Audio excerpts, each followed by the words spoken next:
Assalamualaikum warahmatullahi wabarakatuh. Saya Iis Dewi Retno akan mencoba mengulas sedikit tentang prosedur analitis substantif. Oke, baiklah, kita awali dari pengertian prosedur analitis itu sendiri. Prosedur analitis atau analytical procedure adalah suatu evaluasi terhadap informasi keuangan yang dilakukan melalui analisis relasi antara data keuangan dan data non-keuangan. Kemudian di sini ada prosedur analitis substantif itu sendiri atau substantive analytical procedure. Itu merupakan suatu prosedur analitis yang dilakukan auditor sebagai prosedur substantif dengan tujuan memperoleh bukti untuk memberikan asurans mengenai transaksi atau saldo akun. Prosedur substantif itu biasanya dirancang untuk mendeteksi sebuah kesalahan penyajian material pada tingkat asersi. Kemudian berikutnya, prosedur analitis itu biasanya mencangkup perbandingan antara informasi keuangan entitas dengan beberapa hal. Di sini ada 3 hal, yaitu yang pertama, informasi komparatif periode sebelumnya. Yang kedua itu ada anggaran, proyeksi atau ekspektasi auditor seperti estimasi, penyusutan.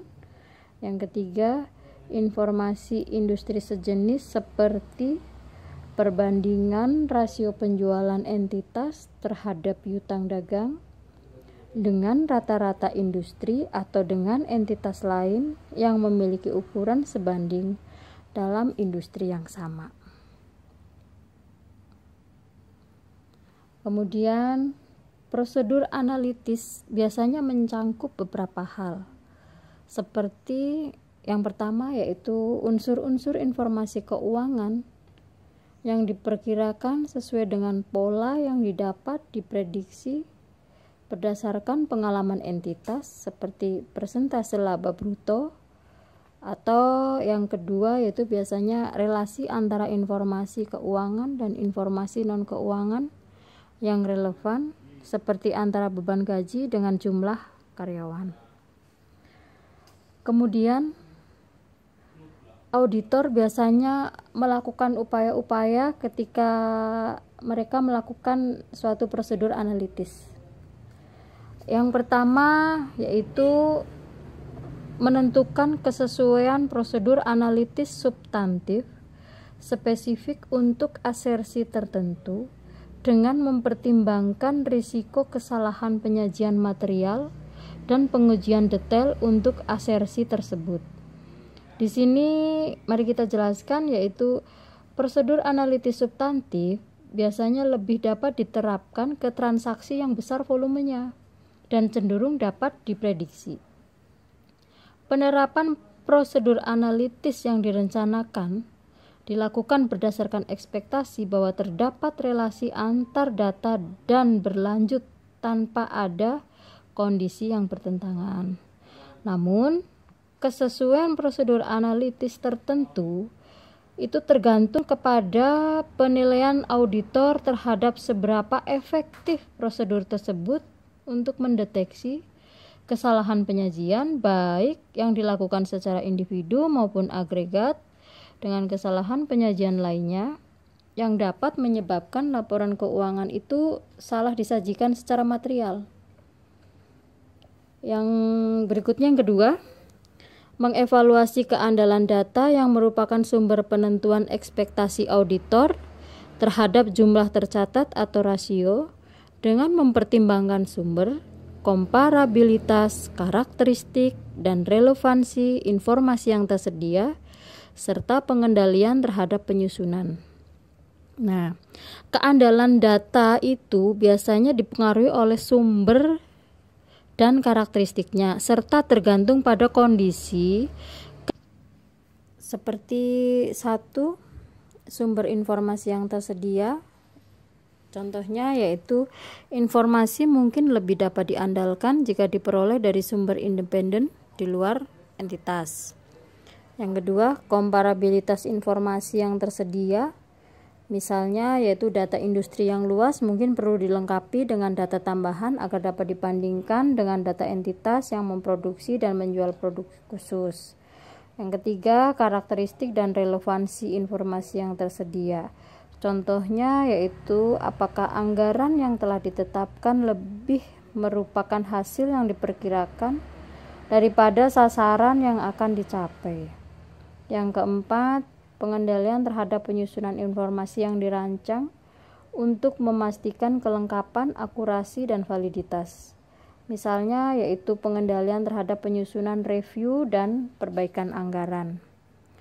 Berikutnya masih di upaya yang dilakukan oleh auditor. Yang ketiga yaitu membentuk ekspektasi atas jumlah tercatat atau rasio dan mengevaluasi apakah ekspektasi tersebut cukup tepat untuk mengidentifikasi kesalahan penyajian, baik secara individu maupun agregat dengan kesalahan penyajian lainnya yang dapat menyebabkan laporan keuangan itu salah disajikan secara material. Nah, hal ini itu relevan dengan evaluasi auditor mengenai apakah ekspektasi dapat dibentuk dengan cukup tepat untuk mengidentifikasinya, dapat menyebabkan laporan keuangan salah saji. Itu bisa meliputi akurasi hasil yang diharapkan dari prosedur analitis substantif dapat diprediksi. Yang kedua, tingkatan di mana informasi dapat disagregasi.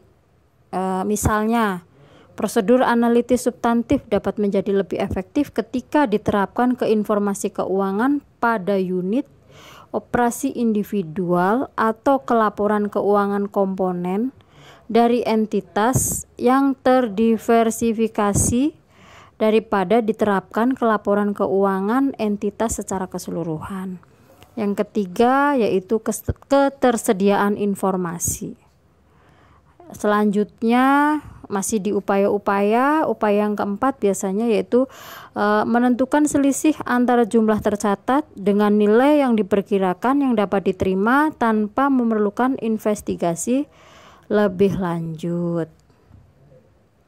Berikutnya, menentukan selisih antara jumlah tercatat dengan nilai yang diperkirakan yang dapat diterima tanpa memerlukan investasi lebih lanjut. Bisa diperjelas bahwa determinasi auditor mengenai selisih dari proyeksi yang dapat diterima tanpa investigasi lebih lanjut itu dipengaruhi oleh materialitas dan konsistensi dengan tingkat keyakinan yang diinginkan. Biasanya dengan memperhitungkan kemungkinan bahwa kesalahan-kesalahan baik secara individual maupun agregat dengan kesalahan penyajian lainnya yang dapat menyebabkan laporan keuangan itu salah disajikan secara material.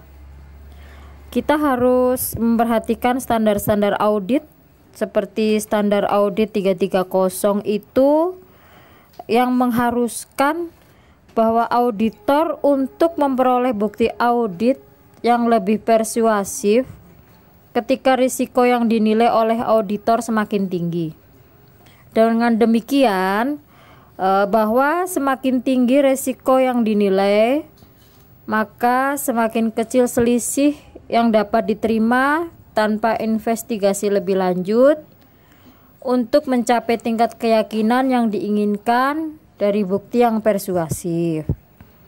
Kemudian ada lagi nih standar audit 315.